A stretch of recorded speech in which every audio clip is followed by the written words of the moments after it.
wabarakatuh. Waalaikumsalam warahmatullahi wabarakatuh. Hai penonton channel Misja Corner, gimana kabar kalian? Semoga kalian semua yang menonton dalam keadaan sehat walafiat. Amin. Kembali lagi pada kegiatan podcast Ramadan MI Salafiyah Syafi'iyah. Nama saya Naili Roshida Akmala. Saya sebagai host podcast Ramadan pada kesempatan kali ini. Di sini saya bersama Ustadz Ahmad Syahrul Ansori. Beliau sebagai narasumber pada kesempatan kali ini. Assalamualaikum warahmatullahi wabarakatuh. Gimana kabarnya Ustadz? Waalaikumsalam warahmatullahi wabarakatuh. Alhamdulillah baik Mbak Naili. Gimana kabarnya Mbak Naili? Alhamdulillah sehat juga. Alhamdulillah. Pada kesempatan kali ini kita akan berbincang-bincang bersama beliau. Kira-kira Ustadz akan menjelaskan materi tentang apa ya? Ustadz akan menjelaskan tentang keutamaan menghormati, menghargai orang tua. Oke, langsung saja kita dengarkan penjelasan materi tentang hikmah menghormati orang tua.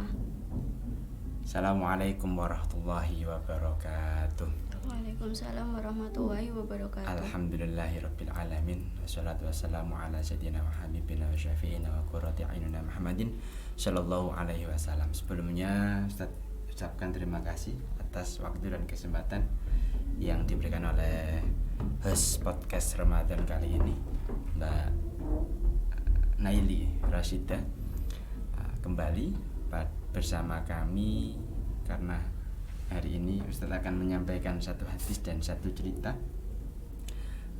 tentang pentingnya menghormati orang tua yang sudah tua ataupun orang tua kita sendiri.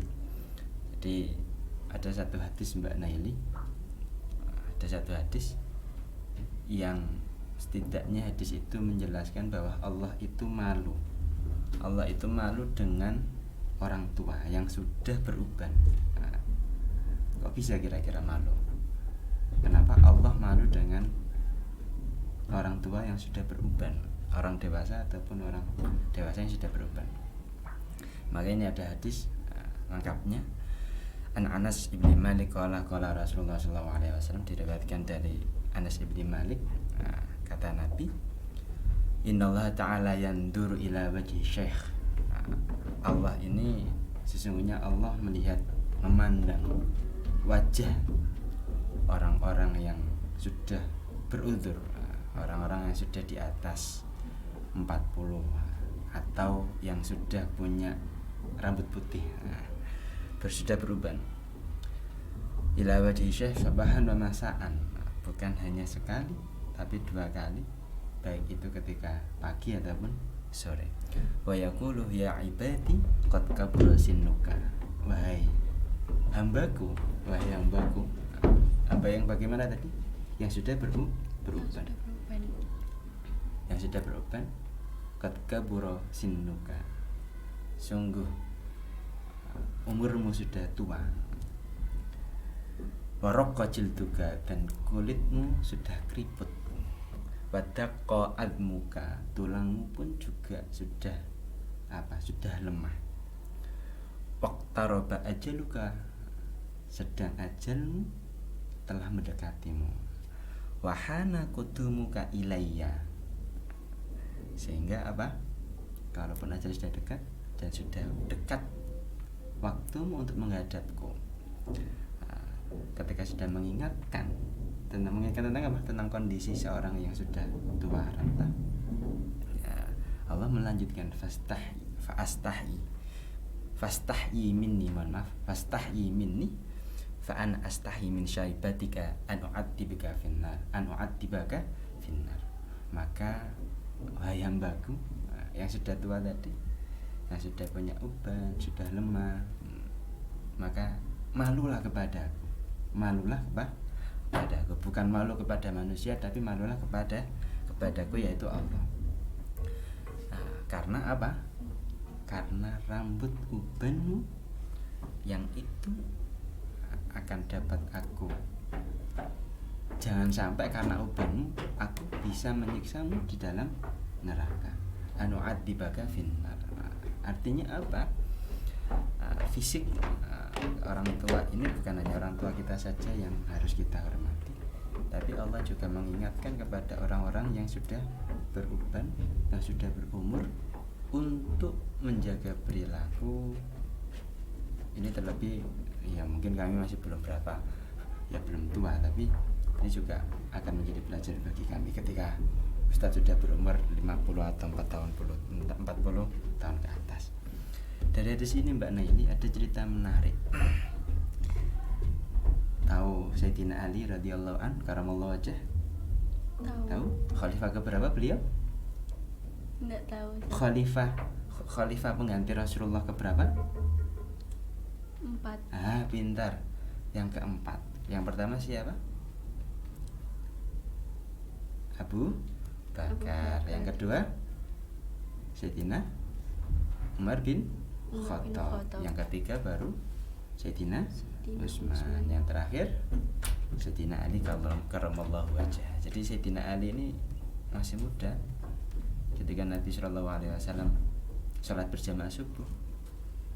Sayyidina Ali keluar dari rumah beliau untuk menuju ke masjid. Apa yang terjadi? Para pemirsa Misjaqon yang berbahagia, yang menarik adalah saat beliau berjalan menuju masjid, ada seorang perempuan yang tua yang sudah beruban, jalan pelan-pelan, yang satu arah menuju masjid. Akhirnya apa? Apakah kemudian Sayyidina Ali mendahului nenek-nenek tadi? Enggak. Kenapa kira-kira tidak? Ya, menghormati orang yang lebih tua. Menghormati orang yang lebih tua. Betul. Apa yang dikatakan oleh Mbak Naili benar. Sehingga Sayyidina Ali tidak berani melewati atau mendahului nenek-nenek yang sudah tua renta tadi. Sedangkan di masjid sudah qomat, sudah menjalani sholat berjamaah dengan Rasulullah, sehingga sudah akhirnya apa? Sayyidina Ali masih menunggu, jalan pelan-pelan sambil menunggu nenek tadi. Sayangnya apa, Mbak? Sudah pelan-pelan, ternyata tiba di masjid, sampai di pintu masjid, nenek tersebut ini Sayyidina Ali baru menyadari bahwa nenek tersebut ini seorang Nasoro, atau bukan orang Islam, seorang Nasrani, yang kemudian tidak masuk ke masjid tapi melainkan lanjut perjalanan. Kira-kira Sayyidina Ali bagaimana responnya? Biasa saja. Ya biasa saja, ya mungkin ya kirain mau ikut sholat. Ternyata tidak ikut sholat. Akhirnya dari situ Sayyidina Ali ternyata ketika Sayyidina Ali masuk ke masjid, Rasulullah sedang dalam keadaan rukuk rakaat kedua kira-kira. Tapi rukuknya lama, rukuknya beliau lama. Akhirnya Sayyidina Ali baru bisa mengikuti sholat subuh bersama dengan Nabi Muhammad SAW bersama para sahabat yang lainnya. Akhirnya dari situ ketika beliau sudah mengikuti sholat subuh, akhirnya apa? Ya Sayyidina Ali mendapati sholat bersama dengan Nabi. Dan dari situ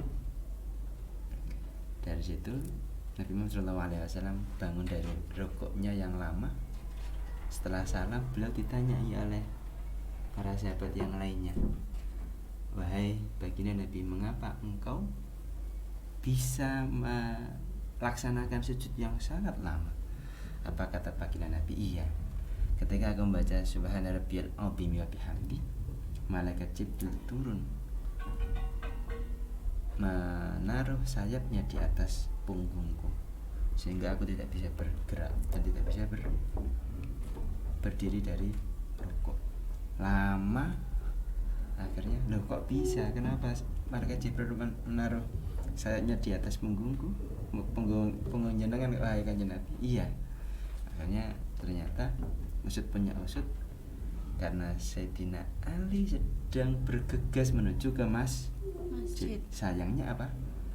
Bertemu dengan seorang nenek tua renta yang beliau tidak tahu bahwa beliau Nasrani. Akhirnya beliau menunggu sampai beliau tiba di masjid. Ya akhirnya apa? Kanjeng Nabi pun bisa iktidal bangun dari rukuknya ketika malaikat Jibril sudah melepaskan sayapnya di atas punggung beliau. Loh, dari berkat Sayyidina Ali saja menghormati orang tua yang tidak beliau kenal, malaikat memuliakan Sayyidina Ali dengan apa? Menahan rukuknya Nabi Muhammad SAW. Apalagi ketika kita hormat dan takdim kepada orang tua kita, yang itu orang tua kita ya jelas-jelas melahirkan kita, merawat kita dan mendidik kita. Jadi Ustadz punya teman. Kalau apa tentang orang tua itu, Ustadz punya teman di pondok dulu itu luar biasa, Mbak. Kalau beliau, teman Ustadz cerita ke Ustadz, kalau beliau punya hajat itu, punya keinginan, punya sesuatu yang diinginkan, mesti teman Ustadz ini akan melakukan apa? Mohon minta restu kepada orang tuanya. Bagaimana Ustadz minta restu kepada orang tuanya? Jadi kalau Mbak Naili pernah enggak minta sesuatu kepada ibu ataupun ayah? Pernah enggak? Berulang kali ya. Berulang kali. Kalau punya keinginan seperti ini, kira-kira mesti kita punya keinginan kepada orang tua kita lah, minta A, minta B, minta C dan seterusnya gitu ya. Jadi satu teman ini luar biasa. Ini kelihatannya juga karakter dari salah satu karakter dari teman-teman yang berasal dari Madura asli. Jadi kalau ingin meminta sesuatu, beliau akan mencium tangan ibunya dan juga mencium kaki dari ibunya. Dan bukan hanya mencium kaki dari ibunya, tapi melainkan juga dibersihkan kakinya pakai air. Untuk apa? Airnya nanti dibuat sangu, dibuat bekal, biar apapun keinginannya biar dimudahkan, karena ridallahu fi ridal walidain, sukhtullahi fi sukhtul walidain. Ridhonya Allah itu terletak pada ridhonya orang tua. Begitupun marahnya Allah itu terletak pada marahnya orang tua. Pernah enggak kita sudah berterima kasih kepada orang tua kita? Mbak Naili pernah berterima kasih kepada orang tua? Pernah. Pernah minta maaf kepada orang tua? Pernah. Alhamdulillah. Semoga kita selalu berusaha untuk menghormati dan menghargai orang tua kita yang sudah berusaha semaksimal mungkin untuk diri kita. Setelah mencuci kaki beliau, ternyata ada ritual lah. Biasanya kalau beliau cerita kepada Ustadz, tidur, teman saya tidur terlentang sedang ibunya melewatinya di atas perut beliau. Untuk apa? Setidaknya itu isyarah tanda bahwa ibunya sudah ridho. Mengapa kok kaki harus dicium oleh teman Ustaz? Ya karena di kaki ibu itu ada apa? Ada surga. Sehingga ya lebih utama kita mendahulukan kepentingan orang tua daripada yang lainnya. Maka menjelang akhir Ramadan dan menjelang menyambut Idul Fitri, mari jangan sampai kita melupakan orang tua, jangan sampai lupa meminta maaf kepada orang tua dan berterima kasih kepada orang tua. Terkadang kalau kita kalaupun sudah terbiasa diberi apapun yang kita inginkan, terkadang kita lupa berterima kasih kepada orang tua. Termasuk menghormati orang tua adalah apa, Mbak Naili kira-kira? Mbak Naili bicara bahasa Jawa kromo apa enggak kira-kira? Atau bahasa Indonesia? Bahasa Jawa ngoko. Iya. Oh. Kalau dengan orang lain gimana? Pakai krama. Loh, ini yang menjadi apa ya? Ya, sebuah kenyataan yang perlu kita angan-angan lagi. Ustaz juga demikian dulunya. Bertata krama dengan orang lain, tapi berbahasa Jawa nguku dengan orang tua. Ketika itu Ustaz diingatkan oleh salah satu guru Ustaz. Apa kata guru Ustaz? Loh, bagaimana engkau bisa menghormati orang tua sedangkan engkau lebih menghormati orang lain daripada orang tua? Artinya apa? Orang yang melahirkan kita, orang yang mendidik kita, orang yang biayai kita dalam pendidikan, dan sampai saat ini kita setengah bertata krama. Tapi kalau dengan orang lain pakai tata krama yang luar biasa. Artinya yang lebih berat mendapatkan etika yang baik adalah orang tua kita terlebih dahulu, baru kemudian orang lain. Akhirnya dari situ ya setidaknya mengawali dengan nggih, dalem, wonten napa ibu bapak, sederhana toh.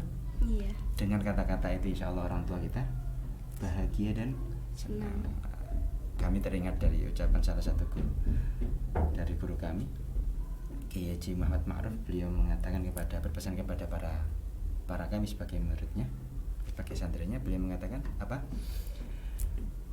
Tidak ada kebahagiaan yang dapat dan lebih membahagiakan orang tua kecuali kebahagiaan yang diusahakan oleh anaknya kepada orang tuanya. Dan tidak ada kekecewaan yang luar biasa kecuali kekecewaan yang dihasilkan oleh anaknya sendiri.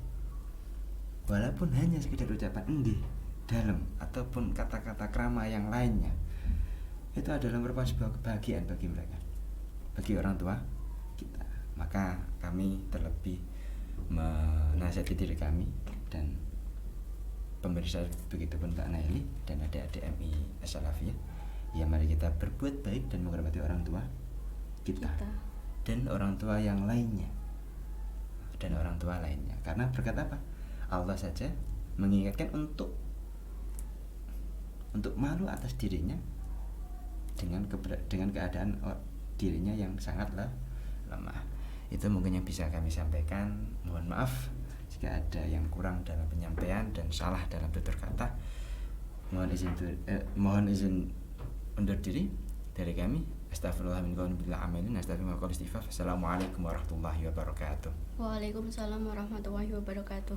Terima kasih untuk kalian yang sudah menonton kami. Terima kasih juga untuk Ustadz Syahrul yang sudah berkenan berbagi ilmu.